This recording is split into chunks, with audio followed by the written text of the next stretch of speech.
Hey, yo, this is Sylvester Stallone, and you're listening to my man Rob on the Pop Culture Podcast. Do the punches and stuff.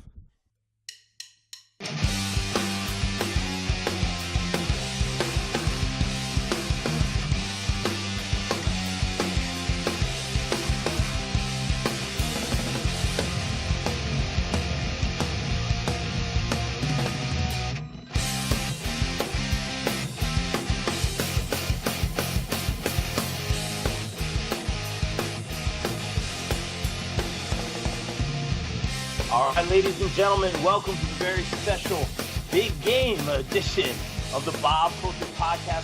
First, we're talking about the SuperB game between the LA Rams and the New England Patriots. And I'm super stoked to be joined by my good football buddies, of course, host of the podcast Dummies Network, frontman for Tooth Grin, the man, the myth, the legend, one of the best frontmen you will ever see on stage, Mr. Trevor Marden. How are you, Trevor? How's everything, bro? Oh, stop. Now I'm blushing.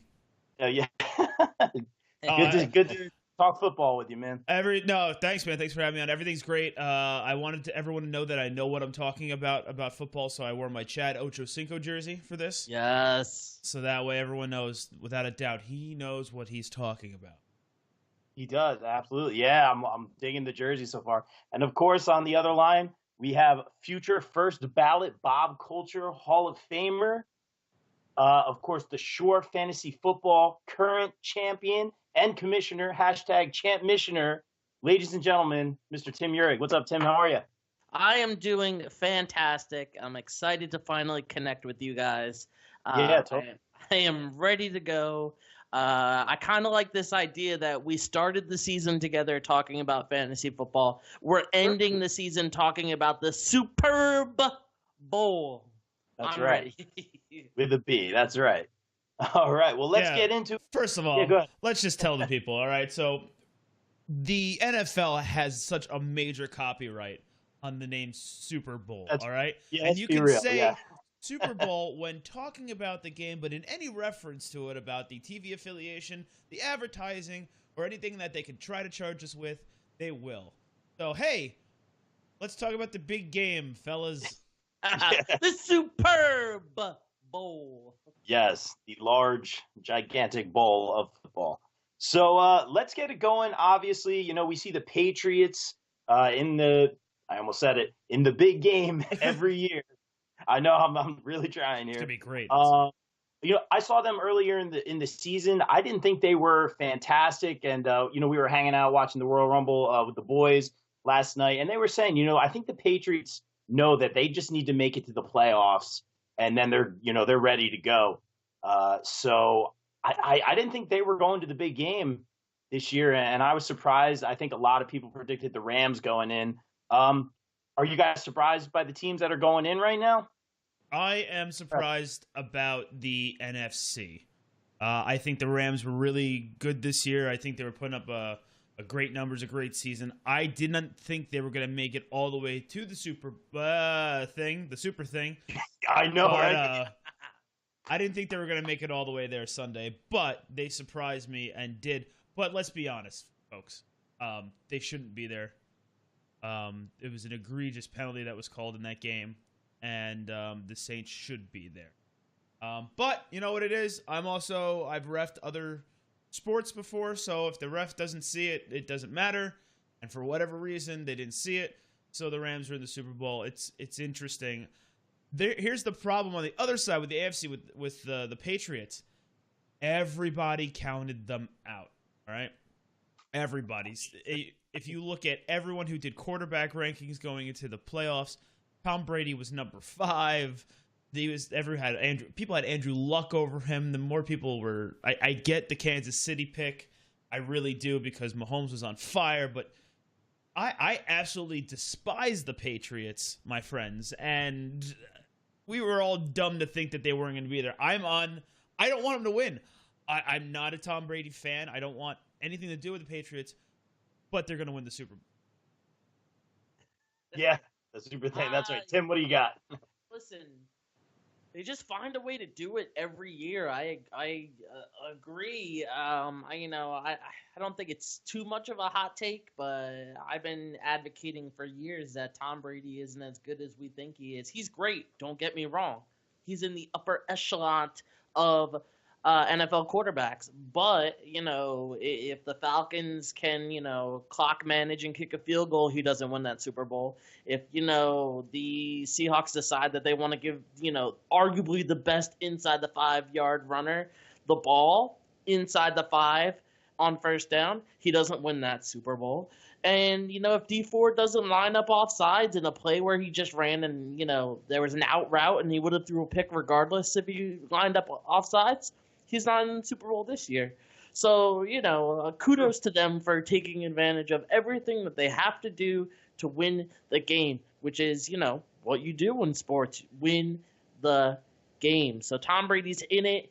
If you want to call him the GOAT, go ahead. I'm not going to call him the GOAT. I'm excited. I'm excited for this game because I think the team that can beat them is in the as far as a team that has a defense that can play. But we'll talk about that later. Absolutely, yeah, man. And I can't, I know the stats are there. I can't say the GOAT. I just can't, use that phrase and his name in the same. It just hurts me too. We got to give credit where credit's due, as we always do here. Hey, listen. Tom Brady's social media presence in the last 3 months has been better than his whole career. Really, and yeah. I'm on board with that. If I could sign up for that for another 15 years, I would, because it's been phenomenal. Yeah, no, he's absolutely right. Tom is crushing it on the social media. That's awesome. And it infuriates me because he's such a tool when it comes to it about it now, too. Like, he just looks at that camera and gives you that dumb smile that when, like, Giselle pats him on the head, it's the same smile. Wow. Man. So, but we digress.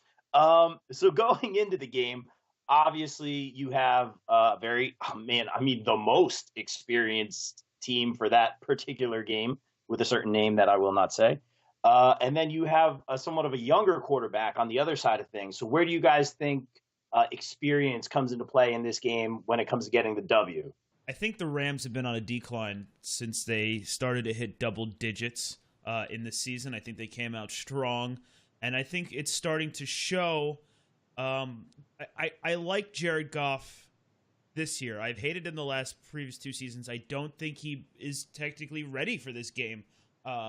This season, though, has proved that he is getting better and he's going to continue to grow, and he could make a huge impact on this league without a doubt. And the problem is the inexperience. I mean, when you're going up against Tom Brady, and I'm going to sound like the biggest Tom Brady fan this whole entire show, and you know what? It's just because it's who he is and where he's been on. But when you're going up against the experience of him, I don't think Jared Goff can compare at all.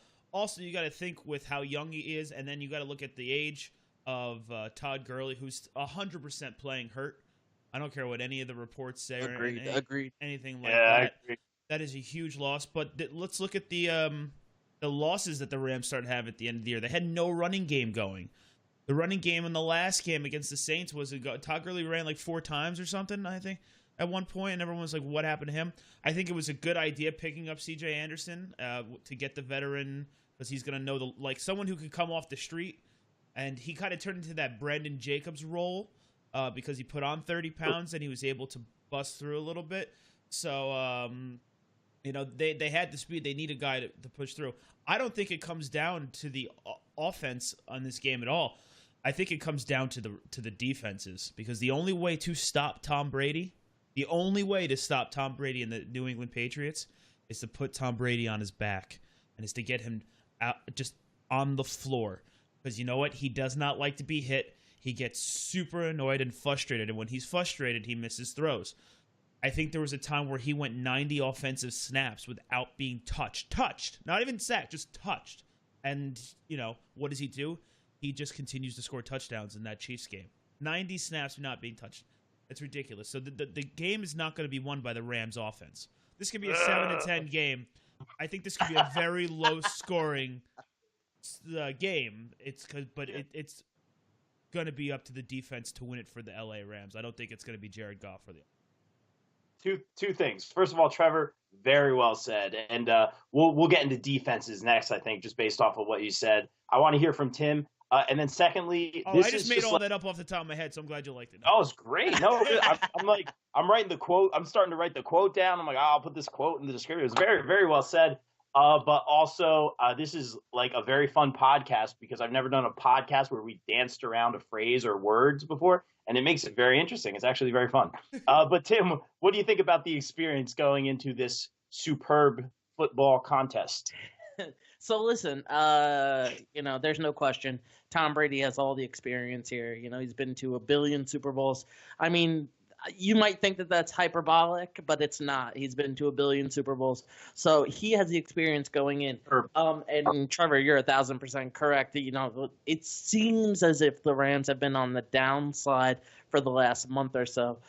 Look at their December, which I'll argue that, they knew that they were going to the playoffs, so they kind of rested guys and this, that, and the other thing.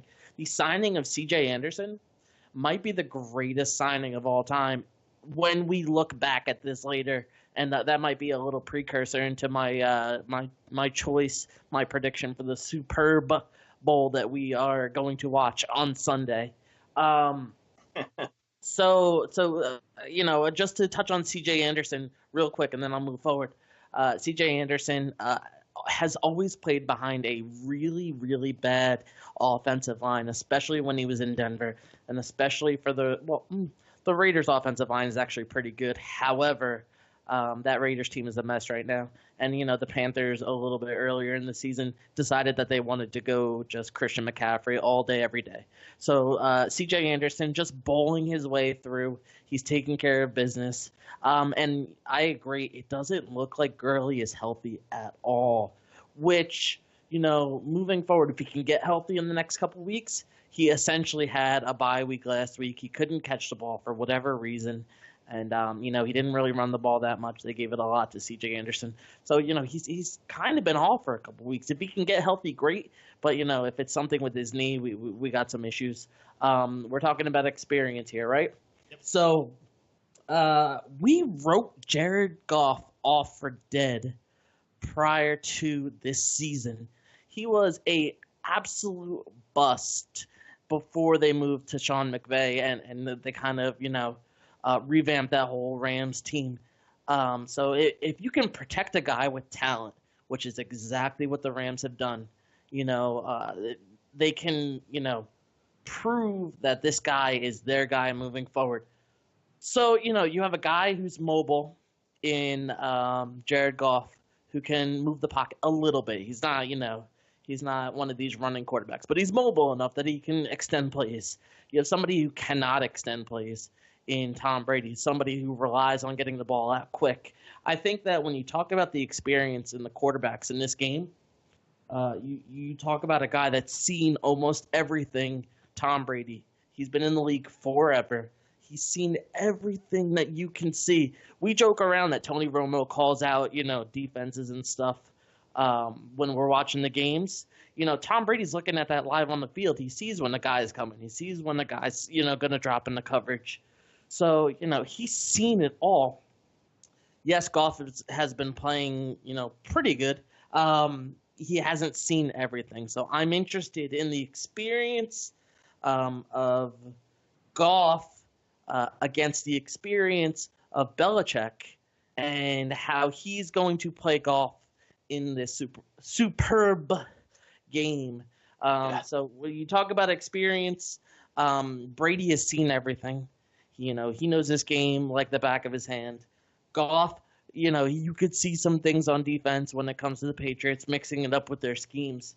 But as far as experience, as quarterbacks, obviously you give it to Brady. Experience coaching, obviously you give it to Belichick. So it's going to be really interesting. It's going to be more about talent, I think, than we give it credit for in this game.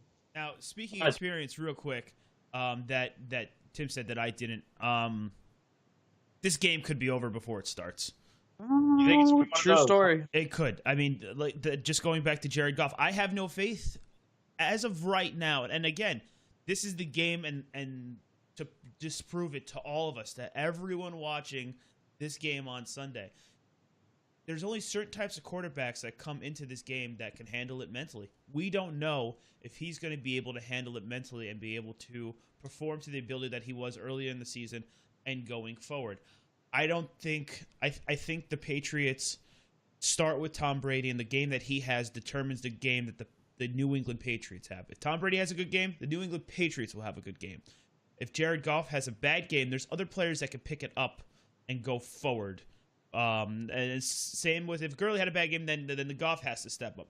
It could be the only quarterback I think I've seen that was able to come into this league and go to the Super Bowl and still play the same kind of football that he knows is 100% Russell Wilson.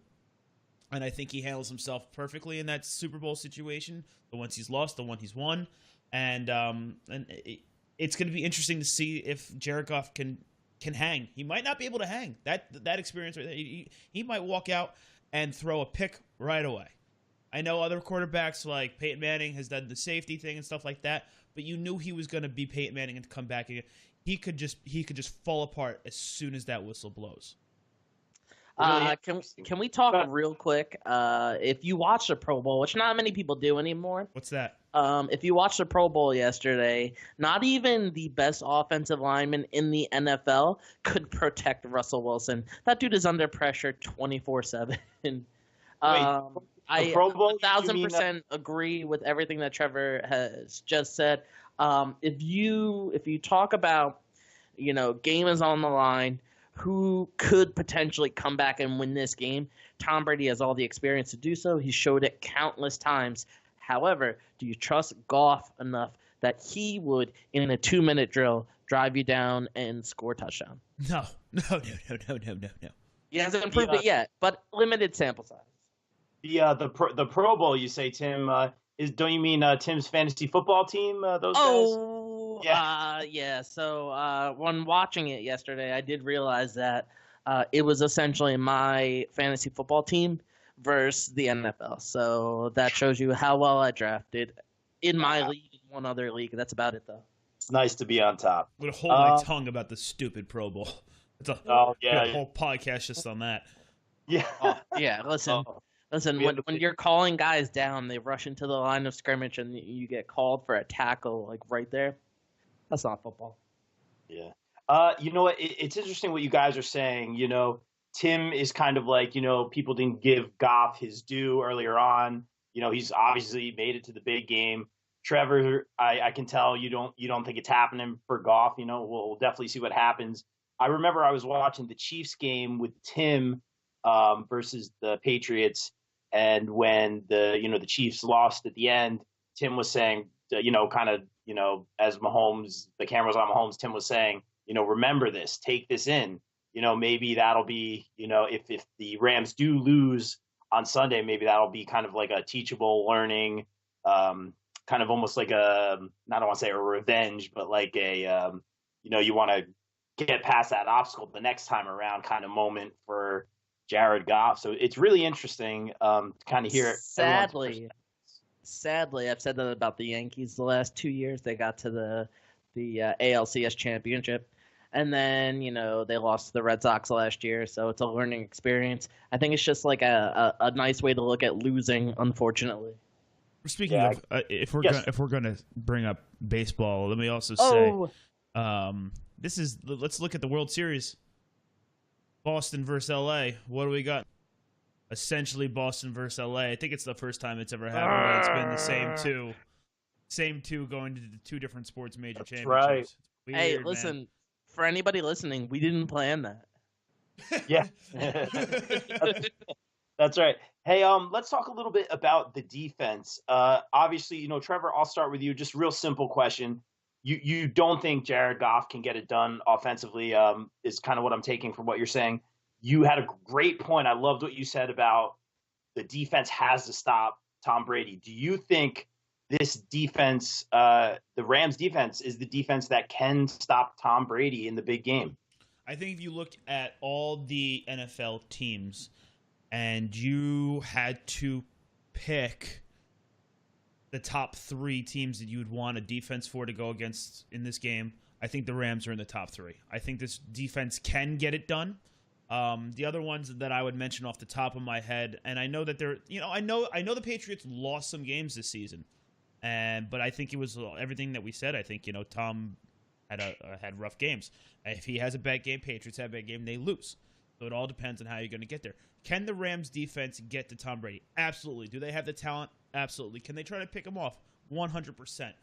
But that's my point. The defense needs to be 100% in order to stop him. All right? Dominican Sue is going to need to bust through that line, and is going to need to put Tom on his back. It's all going to be on them, I think, to win this game. Other teams that come to mind, I mean, obviously, the Chiefs didn't get it done on their defense, so I would say maybe I was going to put them in the top 4, but now that was out. I would, if I wanted a team defense to go in, I would have said the Saints, the Bears, and the Rams, top 3 to go against Tom Brady in the Super Bowl. And that's what I also see as a theme that we keep saying. It's not the New England Patriots. We're playing against Tom Brady and Bill Belichick here. All right? The rotation of cast and characters that he's surrounded himself with over the last 9 years, it doesn't matter. It's all on Tom Brady. Do I think this defense can get it done? Absolutely. They need to be 100%, and they're going to need to get to him. That's how they're going to win. It's all defense. Again, I have nothing against Jared Goff. I just don't think he's proved anything yet for me to take my hard-earned cash and bet on him in this big game on Sunday. Yeah, the big game. And before we get to Tim, breaking news here. I know everyone wants to know. I heard the Patriots mascot is cleared to make the big game and will be able to attend and perform his duties. So I honestly don't know the name of the Patriots mascot. Probably Pat. Dude. Pat the Patriot. Right? It has to be. So weird. Patrick the Patriot has to be Pat the Patriot. A speedy recovery. Speedy recovery. We hope to see you on Sunday. As a Giant fan and an employee of a National Football League team, that's right. I am ordering a Jamal Adams jersey just for that. Nice. His name. Just Googled it. Next Pat podcast. the Patriot. Is it really? It is, yeah. Well done, Pat. Yeah. Well done. That's how good you guys are. I'm calling him Patty. Yeah, right. Tim, what do you got? And in looking that up, the I gotta go away from this. The Jaguars mascot, his name Jackson DeVille. Can't do it. That's solid. No, I love it. Tim, what do you think about the defense in this game for both sides, actually? So what seems like for 20 years, it has been like 20 years. We always say the way to beat Tom Brady is to blitz up the middle or get pressure up the middle and punch him in the mouth because he gets flustered. You could see early in that Chiefs game when they actually got pressure on him, he was missing throws. So let's talk about that for a second, right? I'm sorry. The best defending player to get pressure up the middle is a gentleman by the name of Aaron Donald, who, if he doesn't win defensive MVP, is a travesty. It's the greatest, tragic thing that ever happened in the history of the United States. All right, so this is the line that I've been working on all day, right? I'm ready to go. If you look in the news today, right, all you see is Donald Trump this, Donald Trump that. On Sunday, the only Donald that matters is Aaron Donald. That dude is going to wreak havoc. That dude is going to get pressure, and he's going to wreck this game. That dude right there, that dude's going to win defensive MVP right there. That's a prediction. You could call it a hot take. You don't have to because, everyone else is going to pick him too. But that dude is going to wreck this game. Tim is dropping the mic proverbially right now. But anyway, let's talk about how the game unfolds. We kind of got into this a little bit. You guys were saying it might be a blowout. I mean, the game might be over before it starts. I just kind of have a feeling just watching the Patriots games, just statistically, it usually comes down to the end. Usually. There's some sort of crazy play, we'll talk about favorite moments later. Tim brought that up. Maybe we should talk about favorite moments. We'll save that for the end. That's a good one. So I don't want to get into that now. So I'll leave that alone. But basically, you can kind of see where I'm going with this. It usually comes down to something, an interception, a bad play call, a kick, with the Patriots. How do you guys think this game unfolds? Tim, take it away. So we've been a little spoiled in the last couple of years that we've seen some pretty good games. Last year, we had we had the comeback. It is what it is, and it looked like it was a blowout for a little bit. But for the most part, we've had some really good games the last couple of years. So I think that's what we're all rooting for. What was your initial question? How is this going to unfold? Yeah, like how's the game going to unfold? I feel like just like with general sports and stuff, we always talk about and then you watch it on TV and you're like, oh, I should have said that, and you never really think about how these things unfold. Take the I know Nick's upset about this, the Falcons, take off, like all that. I know I can't say that in your home, but yeah, just how these games unfold. I think Trevor said it might be over before it starts. You think this is going to be a close game? All right, so honestly, I think that it's going to be a close game, but I think like when you watch it, you'll see that the Rams have been in control the whole time. There's a couple. Think about the ways that you can win a game, right? You can win a game with your defense. Well, who has the advantage on defense? I'm going to give it to the Rams, okay? You can win the game by running the ball. Lately, without Todd Gurley, the Rams have been running the ball well. Now, here's what I will give props to with the Patriots. The Patriots, as far as running the ball and screening the ball out of the backfield, right? They've been phenomenal all year. But there's a guy on the Rams by the name of Corey Littleton. Watch this guy play. This guy took the best receiving running back in the NFL in Alvin Kamara, and he didn't shut him down because there's no shutting down Alvin Kamara. All right, let's be real. But he did a pretty good job. So now you're looking at the Patriots, and they have James White in the backfield, and occasionally they give it to Sony Michel out of the backfield as far as receptions. They like to run. You never know with them. They like to run the ball with Sony Michel and then pass the ball to James White. Mix Rex Burkhead in there. That seems to be their MO. I think that Corey Littleton, this guy plays all over the field. There's guys, when you watch them, you just say, hey, that guy was in on that tackle. Oh, next play, he's in on that tackle again. He goes coast to coast as far as sideline to sideline. He's in on that tackle again. This guy does that. So if he can control James White, I think that this game, it'll be close because Tom Brady will make it close. But I think this game will be in the hands of the Rams pretty much the whole time. And that's once again based if Goff doesn't throw interceptions, if there's no turnovers that are really, really costly, if the Rams don't settle for field goals. I think the Rams are going to control this game. And I know they're dogs. They're getting like 3 points. I don't know. I think that the Rams have a better defense. I think they can control the run game and the screen game. And they have talented DBs.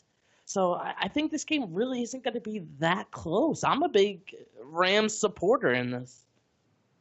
Interesting. Trevor, I'm guessing you're going the other way. You thinking Patriots are just going to dominate early, or?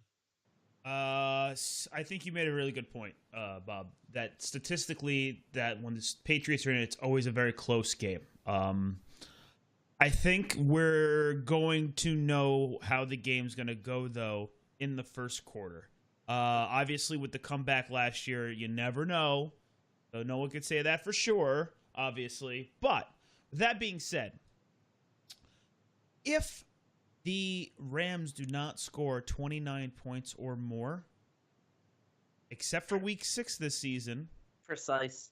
and the last game, which they should have lost. If they do not score 29 points or more, they lose the football game. Any game this whole season that they did not score 29 points, they lost, except for Week 6. Week 6 was the only time, and they scored 23 points. So, and that was against, I want to say it was Denver. Might be wrong. No, it was Denver. Oh, no. And they still won that game by scoring 23. So, if they don't get the 20s, they don't win. Now, if they don't get Tom Brady, like we said, on his back, I think that the Patriots will pull away early, and then it's going to be a catch-up game. And I don't think the Rams can play catch-up. I think they have to go tit for tat, back and forth, or they have to be the team that blows ahead early and try to keep that lead. They haven't had to play catch-up, but, I mean, they're pretty explosive. They could play catch-up. They could. They could. But I think if they score under 30, they're going to lose this game. And I concur. And if, like I said, if you keep Tom Brady up, and even if you can keep him out of the end zone, I think it's going to be then like a 10-7 game. 10-7 So low. Patriots. Oh, wow. And that would be... I'd give it to the kicker at that point. However, that would be the worst thing for the NFL. it would be. In the era in which it's all about passing, it's all about numbers, a 10-7 Super Bowl would be atrocious. But I'm still going to give it up. Hey, I'm the biggest Rams fan on Sunday, man. I don't want to see Tom Brady win another thing, but we all are. Yeah. All of us who don't live in Massachusetts. Yeah, and or the Saints. Louisiana, I think, is totally pulling for Tom Brady at this one. But yeah, I think it's the Patriots game to lose. I think it's going to be on them to lose. It's not going to be the Rams to win. Very, very well said, guys. Real quick, just a couple little fun tidbits Bob, here. man, before we move forward, what do you think? Do you have an opinion on your own show? You know what? I was kind of doing the first take kind of bit with you guys, but if anyone cares, I think honestly, I'll just go with the statistics. Like I was saying earlier, I think it's going to be closer than we think. Sometimes we can talk about it all day long, and whatever happens. There's going to be some funny stuff. It's the super game, and the superb thing that you eat cereal in, and I think it's just going to be. It's good. Yeah, you can. It's going to be close. There's going to be. It's going to come down to the wire, is what I think, one way or another, just statistically speaking. And my heart's going to be. I shouldn't say pounding. And this is a nice transition, as my phone is at 10%, so we should be okay. If I do check out, you guys, take it home. Yeah, we'll wrap up your own show. Yeah, you know the deal. We gotcha. You guys know the deal. The contingency plan, as it may be. This is a nice transition. I wanted to talk about favorite Super Bowl moments. Tim mentioned, we should definitely bring that up on the podcast, and I love it. I'm just going to start real quick, because just based off what you said, my heart was pounding that one year when Brady had the ball and the big Hail Mary, the Giants were on top, the final play. And I just remember thinking to myself, as we all do during these big sports moments, please don't let them catch it. Don't let Gronk get it, or Wes Welker, or whoever was on the team at the time. And there was no catch. The Giants won the super game. And I just sat there and I was like, okay, the Giants don't need to win for a while, and I'll be happy. Sure enough, they haven't won for a while. But that was a big moment. So this is thanks, Bob. Yeah, so it's my fault. Way to go. But I won't take that for granted. And what I'm saying is I think this game may or may not have a close finish. But Trevor, what was your favorite superb game moment, I should say? Probably when the wings just come out of the oven, right before they're glazed with the sauce. That's my favorite of every Super Bowl. Trevor, you totally stole my joke, dude. That's awesome. Good job, bro. You guys aren't allowed back anymore. No, that's actually awesome. I could switch it up, but probably my favorite Super Bowl moment was winning a whole bunch of money on that Giants Super Bowl with Tom Brady winning, and then Giants coming back and winning the whole game. So I just when I sit back and I think of Super Bowls, and then if I minus my fandom out of it, right? Because I'm a Giants fan, jump up and down. I loved everything about those two games. Let's erase my fandom then, and what do I think of when I think of Super Bowl? I think of the Rams versus the Tennessee Titans. Ooh, great moment. And losing on the 1 yard line. Yeah. And Good moment. And I think that's probably one of the best Super Bowl moments I've ever seen. And that's The wing. And the wings. And the wings. Tim. Favorite Super Bowl moment. Superb Bowl moment. Listen, we watch this sport religiously because we love football. So it's really cliche if I say all of them. Just give me a memorable game. I've been, bestowed upon to be a Texans fan, and I haven't been there yet. So when the Texans get there, it doesn't matter if they win or they lose. That'll be my favorite moment. With that being said, for all the teams that haven't won in a while, for all the teams that haven't won in a while, I can only imagine as a Texans fan who hasn't been there yet, the feeling, because we live this sport, right? We watch this sport every Sunday or Thursday or Monday, whenever your team's playing. We don't miss a game. So when your team wins and they haven't won in a while, that's a moment to cherish. And as not great a fan base as the Eagles have been for the other team, throwing the snowballs at Santa and, throwing, beverage bottles at opposing teams. It's a great moment when your team wins. The Philly special was fantastic. That play call was absolutely brilliant, and now you see it every Sunday. So my favorite moment is the moment that you don't expect, the moment that you will remember forever, and it's all wings, Trevor, and it's beverages of choice for me, beer most likely. It's enjoying family time. It's all that stuff. Oh, that's a great answer. You got boom. I teared up right there. You see that? Right there? Now we got a little something in my eye. Wait, that's until the Texans, get to the Super Bowl and then it changes. Screw it. I'm in. Can I change my answer? Yes. I got Aunt Mel's Cincinnati secret recipe chili. I wait all year for it. That is the best. Well, now you have to bring me some in a bowl of some. I still owe you. It's some great proportion. I still owe you donuts, man. Aunt Mel. They're closed this week. I got you. Late birthday present, Trevor. All right.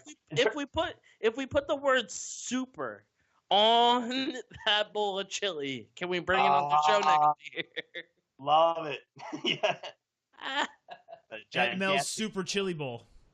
Yes. Well played, guys. Hey, Trevor, first of all, happy belated birthday. Thank you.